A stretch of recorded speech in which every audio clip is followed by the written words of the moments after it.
Good day, Tragic here, and welcome to Darkest Night. This is the first turn, and this is oh so good a game.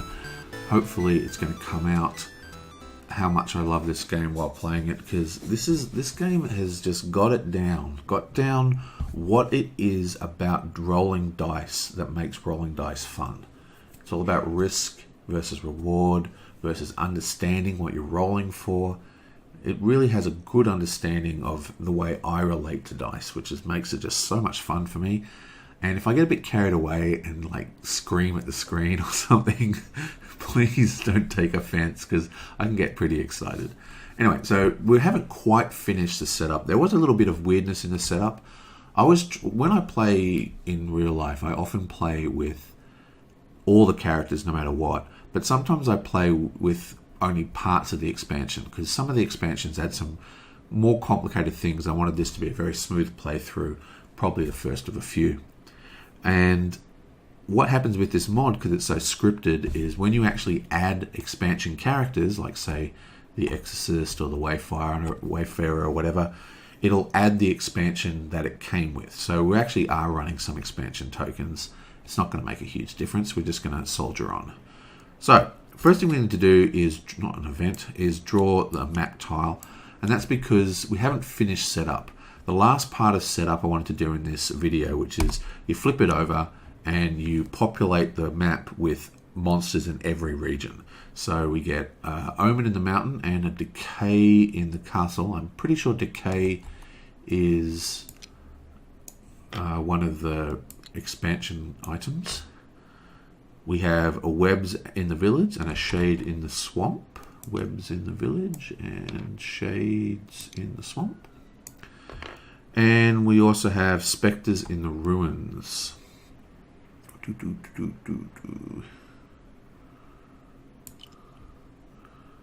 Okay, now we don't place anything in the monastery though. Okay, so that's that. We are all set up and ready to start. Now, there's a bit of an annoying thing I don't like in this game, and that is that the very first turn is very different to the other turns, because whenever you're in this place here, you don't draw an event card. Also, you gain, if you wait there, you gain secrecy up to level 5 or whatever. And when you move, you gain secrecy, but you don't gain secrecy on your first turn because it can't go above the base level. All these kind of things. So the very first turn is actually completely different to the other turns. So you go through all this thing teaching people how to play, and they learn how to play, and they do their first turn, and then every single turn they're making the same mistakes because they didn't do it the first time. Note to designers, every turn the same, please, because it can be really confusing for people in teaching this game. So hopefully I'm not going to forget. I always forget sometimes to draw events or whatever, so we'll see how we go. I think I'm going to start with the Wayfarer, Yablam, because you can do your heroes in any order. Gilding Star is a bonus that activates at the start of our turn, so we activate a random location. Now, random locations in this game are done pretty well, there's pretty efficiently. That's not the word, elegantly, pretty elegantly. You just roll the necro dice, and this value pushes it to a location. What's going on here? Why is there no monster here? Forest should be a revenant. And the way it works is that the village has every die value. So you've got a 6 for the center, and 3 is pointing this way. If we rolled a 5, it'd go this way into the swamp. So that's very, very handy because it's right next to us. Excellent. So he is now going to simply move. And when he moves, he uses Thither and Yon, which is such a strong ability because it ignores Blight's effects for the rest of the turn. And it refreshes powers. And it does a travel. So it's one action. So it's basically you can move, ignore blights, and you can refresh any unrefreshed powers. It just means that this guy, out of all the characters, is the freest to move. It doesn't worry him moving into very densely populated areas with tons of banes. You can just wander in and check it out. Very, very strong. So We're going to activate that to move, and then afterwards, after traveling, we activate from the blue. So this is up, and we're going to move straight into here. Now we don't have to worry about the Revenant at all, because he now activates and we have to face his attack, but of course we don't have to do that because he uses his special ability. And that is the end of his turn. Bam! And while we're on this side, let's do the Valkyrie. She's going to have a pretty basic turn as well. She is going to use Sprout Rings, which costs her a secrecy to do. And then you just activate this. And now she has 2 actions for the next turn because she can move as well as do an action. So with luck, we're going to have her, because remember, you don't draw event cards in here, and event cards are usually always bad. So she can, this Omen here, every time you draw an event when this Omen is here, you actually draw 2 and have to take the worst of the 2. So it's very, very annoying, this Omen thing. I like to get rid of them.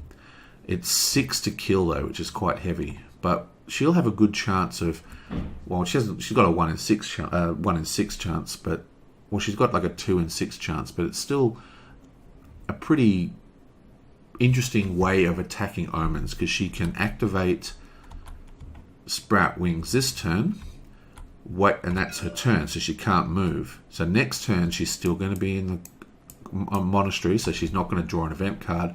Then she can move here with the wings and then attack in 1 turn. So with luck, can destroy this guy without him ever activating his ability. So that is her plan. Now she's finishing her turn in the monastery, so she gains another secrecy. Let's do the rogue now. Well, actually, let's do the exorcist. Let's see what the exorcist has to do. He's also got interesting starting powers. So you get all these boons, right?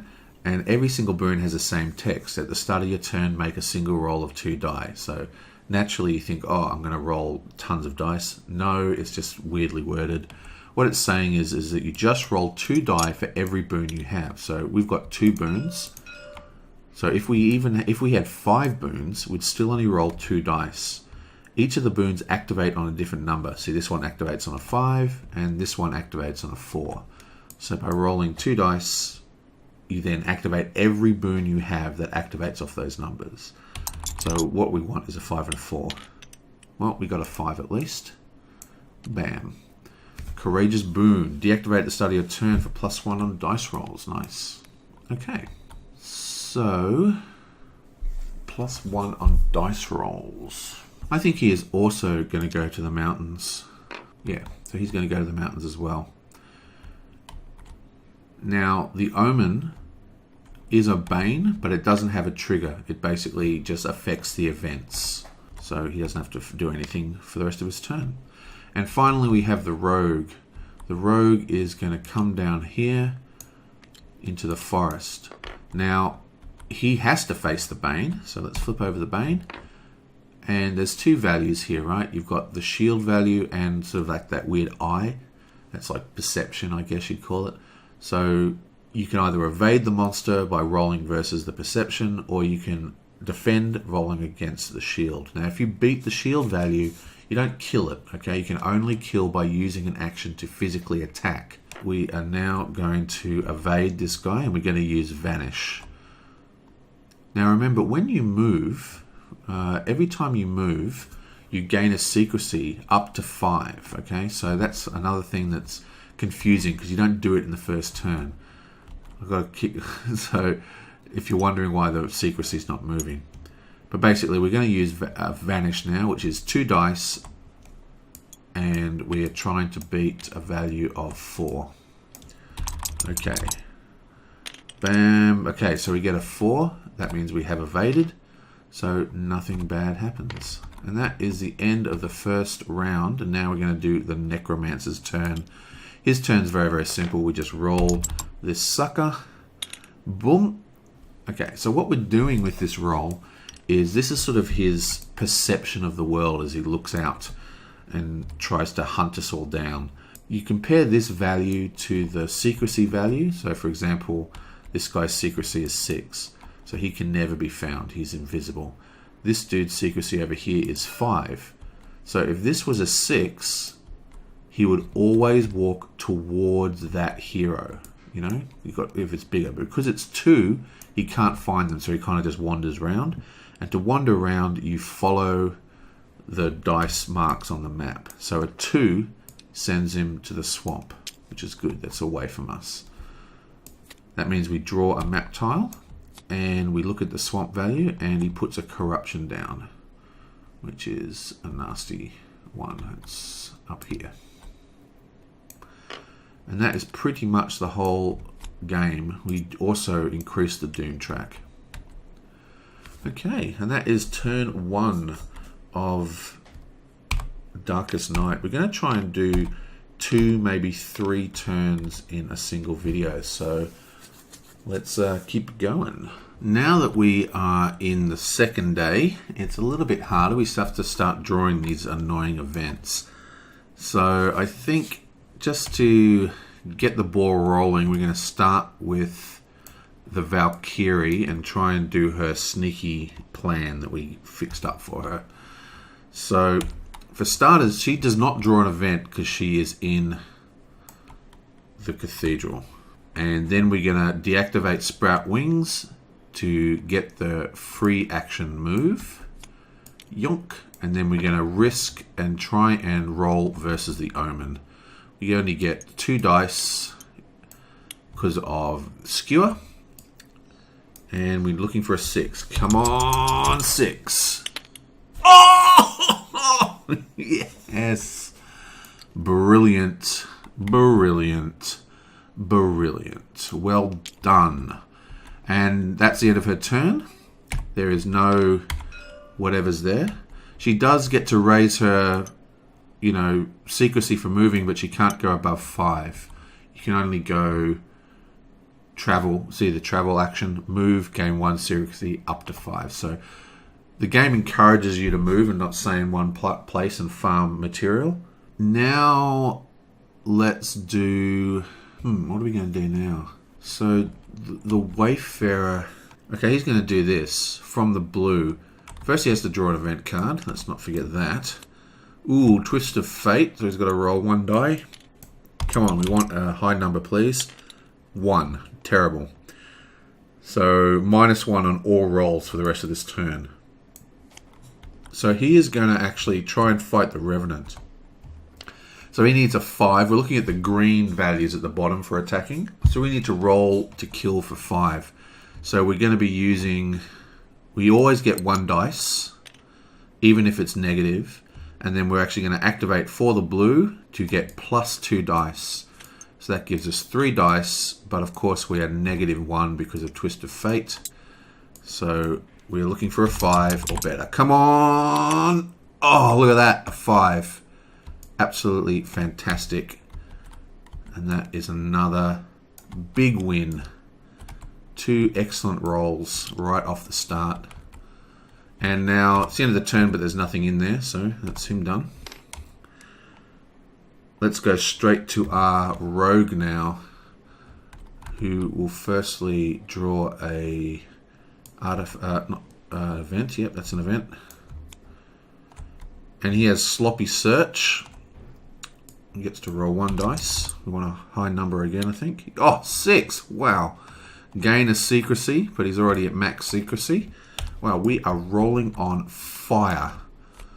And now he's going to spend 1 secrecy to activate Eavesdrop. So spend a secrecy to roll 2 dice. And we need a 4 or better. Come on. Another 6. Unbelievable. So we've just done a successful search because we were searching and we only needed 4 to win. Which means we draw a map tile. And we look at it. And the forest has a supply cache, which is freaking awesome as well. Supply caches are, let me just open this book. I actually love this book asset they've created for this game. It's all scripted and stuff, so like, you can click next, and very, very cool. The supply cache here allows us to draw 2 power cards and keep 1. So that's basically a level up. So let's give this a shuffle. I'm gonna shuffle all these decks just before, cause I can't remember whether I shuffled them, so just before I draw, I'm gonna give them one shuffle. Then you can't shuffle them after that because you actually stack the deck as you play. So we have Sap. Exhaust during your turn to reduce the might of a blight in your location by 1 until the next turn. Very cool. Shadow Cloak. +1 die when eluding. That is also very good. Both of these are fantastic. I actually think I'm going to take Shadow Cloak though. I really do like Sap, but our rogue is going to be much more focused on kind of, you know, traveling around. So that's going to really help because now he gets +1 on evades. Talking about evades, we don't even need to because there's no monster in there because we killed it last turn. So that is the end of that. Did he draw a... Yeah, he drew. Okay, sweet. So let's now do the Exorcist. This is the last guy's turn. We are looking for a search. This is a difficulty of 4. But before that, he has to roll for his boons.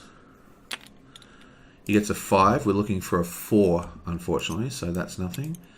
And he's going to do a search, so... Well, maybe what else could he do? Right, so he is going to roll for another search. So we need a 4 or better, please. Come on. Oh!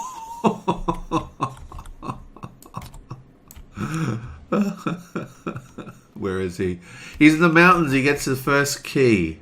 Unbelievable. Bam. That is fantastic. Bonk. And now it is the Necro's turn. So, boom, that goes up 1. He gets a 5, which is not enough. I think everybody... He's at 5, 5, 6, 6. That's still not high enough to actually hit anybody. And a 5 sends him into the village. Okay. And that's a crow. No, no, no, no, no, no, no. That would be up the top, wouldn't it? Yep. Sweet. Well, we can't expect every turn to go that well. That was crazy. Well, let's start with the Wayfarer this time, because he is actually at the location in the forest where he's got his guiding star, so we will definitely do him while there's no monsters to annoy him. Oop, let's untip everyone's moons.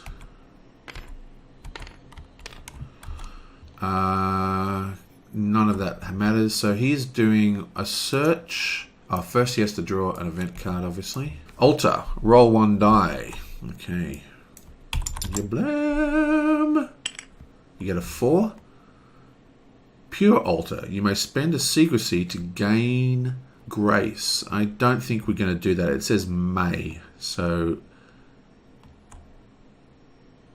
yeah. No, so we're not going to do that. And now we're rolling for his search. We need a 4 again. Ah, beautiful. So that is another 4. So not only do we gain whatever this is, which is a waystone. Thank you very much. We also get the guiding star. After you search successfully in that location, to gain a treasure chest in addition, which is freaking amazing. Where's the treasure chest? Bam.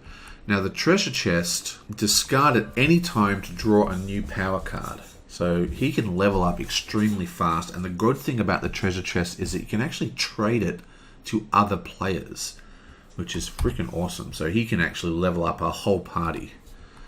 So this is down here now. And he's actually going to cash that in straight away and level the hell up, man. So we'll just give him one shuffle for his first level up. What you got? Wanderlust. Action. Exhaust to travel and then take a free action. Wow. Amazing. So we basically have 2 awesome travel cards now. So let's just take a look at what we got here. We've got travel and ignore blights. We've got travel and take another action, so you can do 2 things. We have activate after traveling, and we have guiding star. Wayfarer, you be awesome. And there's still no monster in the forest, so nothing happens. So let's go straight to the rogue. We'll do him as well. He's going to spend another secrecy to roll 2 dice, and he is also going to roll... Oh, wait. I forgot to do his event. Put his secrecy back. What a terrible... That roll actually is a total pass, but let's keep going. He's going to do his elude. So he eludes with 2 dice, but he has Shadow Cloak, which gives him +1 die. So he gets 3 dice, and we're looking for a 5 or better. We completely missed that time. So we lose 2 secrecy. 1, 2. Not good. Wow, the tracker found us. And I'm also going to spend 1 secrecy. And I'm going to do a search with 2 dice. We're looking for a 4 or better. We get a double 6. Very nice. Yablam.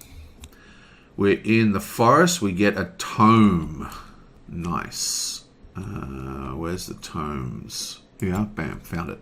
So the tome is an expansion item, I believe. Here it is. Tome of Retraining. Discard at any time to put 1 of your power cards at the bottom of your deck and then draw 2 power cards, keeping both. Keeping both. Wow. I think we're going to hold on to that for now because he actually has a better version of Vanish. It's like another elude ability. So if we draw that, we could then use the tome to get another one, which basically means we can get 3 skills out of our deck. That's pretty awesome. Okay, so that's the end of his turn, and he's actually in a lot of trouble. The Necromancer is definitely moving into this spot next turn. So as long as he doesn't place a web, I'm happy. Meanwhile, Valkyrie, draw her event. This is actually her first event she's ever had to do. And it's a hidden treasure. Come on, let's give her a good roll.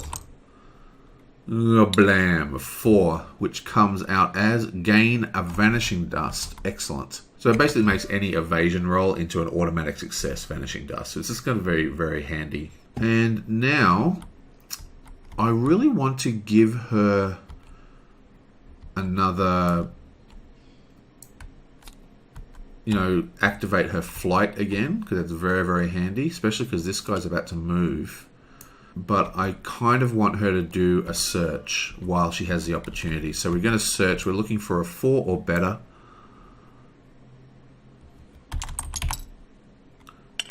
Bam! Excellent. And she gets another key. That is crazy. So we've already got 2 keys. The other key is down here at the Exorcist. Well, that was definitely worth it. There's no monster there, so there's no end of round thing.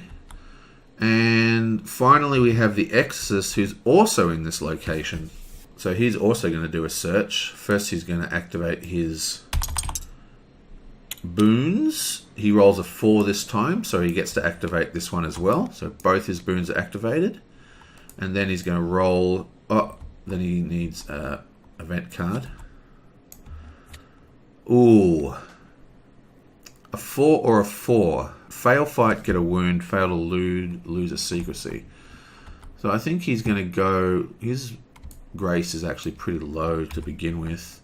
Well, I guess we didn't actually activate Courageous Boon, so we can't use that now.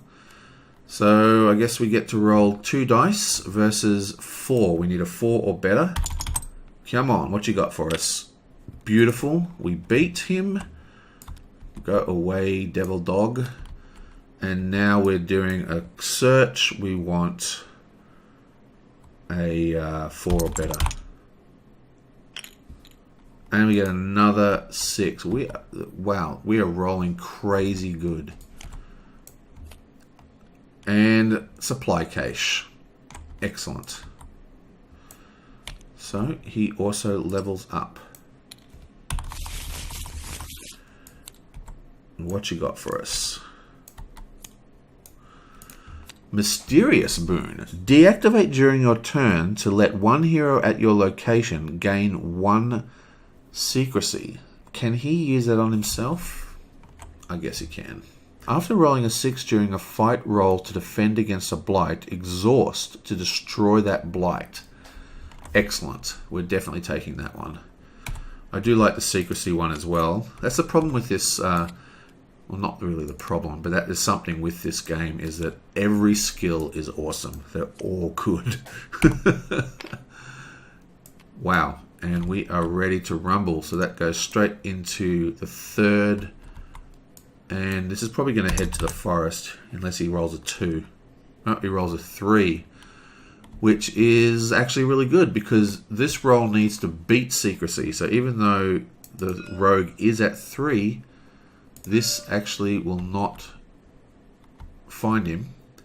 Except, of course, it does find him because he moves along the 3 line. Yoink. So these guys are all about to get out of dodge now. But first we bring out this thing, and the forest gets confusion. Confusion. I can't remember exactly what confusion does. While a hero is in the affected location, his tactic powers have no effect. Wow. So that is incredibly strong. So all of these, that's an action. That's a tactic. Well, we're all going to be moving out of there anyway. And this is the 3rd turn. Did I move the darkness up? Yeah, so we're on turn 3. And that, my friends, is the end of the first video. We did pretty damn well. We got 2 keys. We leveled up. Everyone leveled up except the poor old Valkyrie. She moves very slowly because you want to keep using her thing. We've sort of stayed put a little bit too long, so we're a bit low on secrecy. We might even send the rogue into the monastery to get double secrecy. So if you move into the monastery, right? You move into the monastery, you get a secrecy for moving, then you get a secrecy for ending your turn in the monastery. Then you move out of the monastery and you get another secrecy. So every time you move into the monastery, you're basically gaining 3 secrecy. Well, as long as it doesn't go above 5. Still, that is that, and I will see you guys next time.